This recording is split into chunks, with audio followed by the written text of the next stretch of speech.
नमस्कार। राजनीति वो तो अक्सर सुर्खियों में ही चलती रहती है ना? लेकिन असली लोकतंत्र वो तो जमीन पर ही सांस लेता है। तो आज हम एक विधानसभा क्षेत्र के समझे डीएनए को डिकोड करने वाले हैं, और ये हम किसी अंदाजे से नहीं बल्कि सीधे सीधे आंकड़ों से करेंगे। आइए मिलकर समझते हैं कि आखिर ये जनादेश बनता कैसे है। तो हमारी आज की पड़ताल का केंद्र है उत्तर प्रदेश, बरेली जिले में एक जगह है बिथरी चैनपुर, विधानसभा क्षेत्र संख्या 123। हाँ, तो यहीं की जमीन, यहीं के लोग और यहीं के जो नंबर्स हैं वही हमें बताने वाले हैं कि डेमोक्रेसी की, लोकतंत्र की असली आवाज असल में होती कैसी है। अच्छा, तो इस सफर में हम देखने क्या क्या वाले हैं? सबसे पहले हम जमीन और वोट के बीच का जो कनेक्शन है उसे समझेंगे। फिर नंबर्स के पीछे की कहानी क्या है उसे डिकोड करेंगे। थोड़ा पीछे जाकर इतिहास से भी कुछ सीखेंगे, और जो सोशल इक्वेशंस हैं उनको भी बारीकी से देखेंगे। और फिर बात करेंगे कि एक असरदार गवर्नेंस का ब्लूप्रिंट आखिर कैसा हो सकता है। और हाँ, आखिर में सबसे जरूरी चीज पर बात होगी, विश्वास, जो लोकतंत्र की सबसे बड़ी करेंसी है। देखिए, कोई भी चुनाव हो उसकी नींव तो जमीन पर ही होती है। इसीलिए किसी भी एनालिसिस से पहले यह समझना बहुत जरूरी है कि वहां के लोगों की असल चिंताएं क्या हैं, उनके रोजमर्रा के मुद्दे क्या हैं। तो जब हम बिथरी चैनपुर की बात करते हैं तो वोटर्स की परेशानियां बहुत बुनियादी हैं। जैसे किसानों को देखिए, उनकी सबसे बड़ी दिक्कत है फसल का सही दाम न मिलना और गन्ने का पेमेंट जो हमेशा लेट होता है। युवाओं को देखें तो लोकल लेवल पे जॉब्स की कमी। हर घर की कहानी एक जैसी है, बढ़ती महंगाई ने बजट बिगाड़ रखा है। और बेसिक चीजें, सड़क, बिजली, पानी, इनमें भी दिक्कतें आम हैं। फिर चाहे स्कूल हो या हेल्थ सेंटर, सरकारी सेवाओं की डिलीवरी में भी काफी सुधार की जरूरत है। और इन सारी परेशानियों का दर्द है ना, वो एक किसान की आवाज में सिमट कर रह जाता है। वो कहते हैं हमारी फसल की कीमत हमारे बीज की लागत भी नहीं निकाल पाती। ऐसे में परिवार कैसे चलेगा? अब ये सवाल ये सिर्फ एक इंसान का नहीं है, ये पूरे एग्रीकल्चर सेक्टर की जो हताशा है उसको दिखाता है। तो सवाल ये उठता है कि जमीन के इन मुद्दों का चुनावी नतीजों पर क्या असर हुआ? जवाब नंबर्स में छिपा है। आइए अब बिथरी चैनपुर के चुनावी गणित को समझते हैं। साल 2022 की बात करें तो बिथरी चैनपुर में वोटर्स की संख्या थी लगभग 3,95,000। ये अपने आप में एक बड़ा नंबर है जो इस इलाके की सियासी अहमियत को दिखाता है। लेकिन एक मिनट, इन सारे वोटर्स में से सिर्फ 62.8% ने ही वोट डाला, और ये 2012 के 68.6% के मुकाबले एक अच्छी खासी गिरावट है। तो सवाल फिर वही है, क्या ये वोटर्स की घटती दिलचस्पी है या फिर सिस्टम से एक तरह की निराशा? अच्छा, अब जीत के मार्जिन को देखिए। 2022 में ये था 15,841 वोट।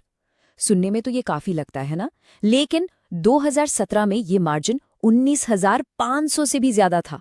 तो मतलब साफ है, मुकाबला अब पहले से कई ज्यादा कड़ा होता जा रहा है। और ये जो वोट शेयर का खेल है ना, ये कहानी को और भी साफ कर देता है।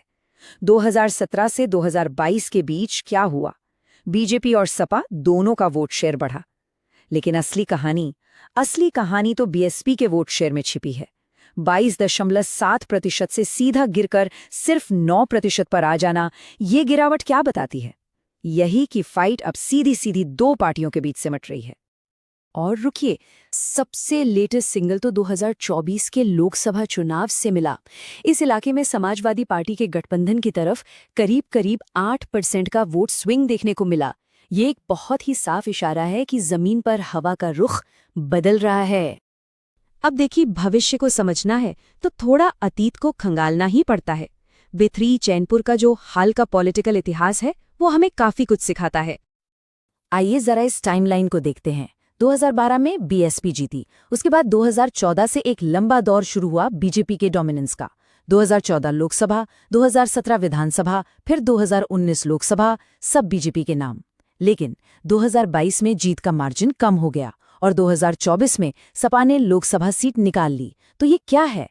ये एक दशक की पॉलिटिकल उठापटक और हाल में हुए एक बड़े बदलाव की कहानी है।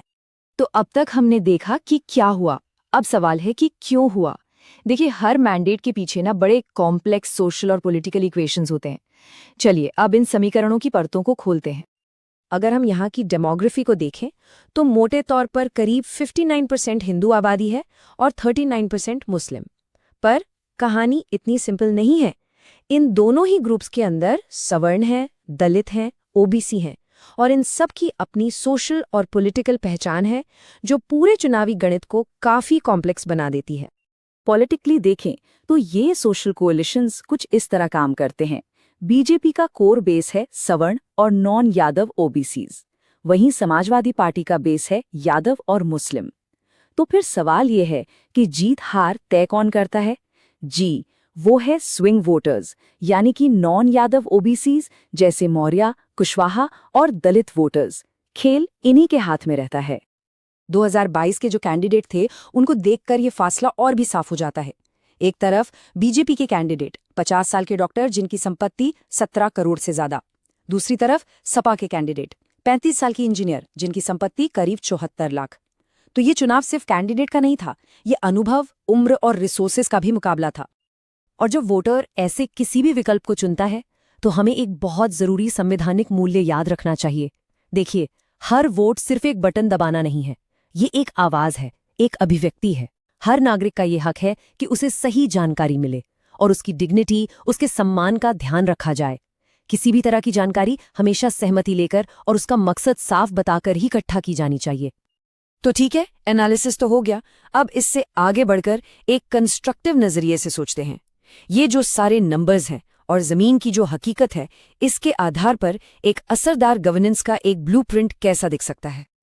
तो इस डेटा और जमीनी हकीकत के आधार पर एक पीपल सेंट्रिक मैंडेट के लिए क्या करना होगा? 5 जरूरी कदम। नंबर 1, किसानों की समस्या सुलझाएं, एमएसपी और टाइम पर पेमेंट पर फोकस करें। नंबर 2, युवाओं के लिए मौके बनाएं, स्किल डेवलपमेंट और लोकल इंडस्ट्री में इन्वेस्ट करें। नंबर 3, गवर्नेंस डिलीवरी ठीक करें, बिजली, सड़क, वेलफेयर स्कीम्स भरोसेमंद हों। नंबर 4, लोगों तक पहुंचने का तरीका मॉडर्न बनाएं, जमीनी काम के साथ डिजिटल कम्युनिकेशन को भी जोड़ें। और 5वां और सबसे अहम, सबको साथ लेकर चलें, सिर्फ अपने कोर बेस से आगे बढ़कर एक बड़ा सोशल कोएलिशन बनाएं।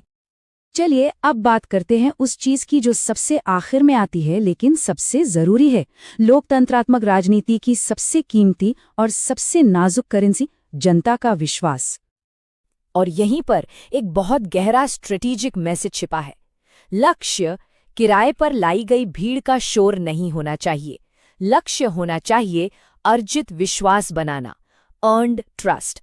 एक चीज कुछ देर के लिए होती है, दूसरी चीज वक्त के साथ और मजबूत होती है। क्योंकि आखिर में विश्वास ही वो एकमात्र करेंसी है जो असल में मायने रखती है। और ये कमाई तब जाती है जब पब्लिक में की गई बातें जिम्मेदार हों और जब एक नागरिक की प्राइवेसी, उसके डेटा का सम्मान किया जाए। ये सुशासन और नागरिक के अधिकारों के बीच का एक ऐसा रिश्ता है जो कभी टूट नहीं सकता।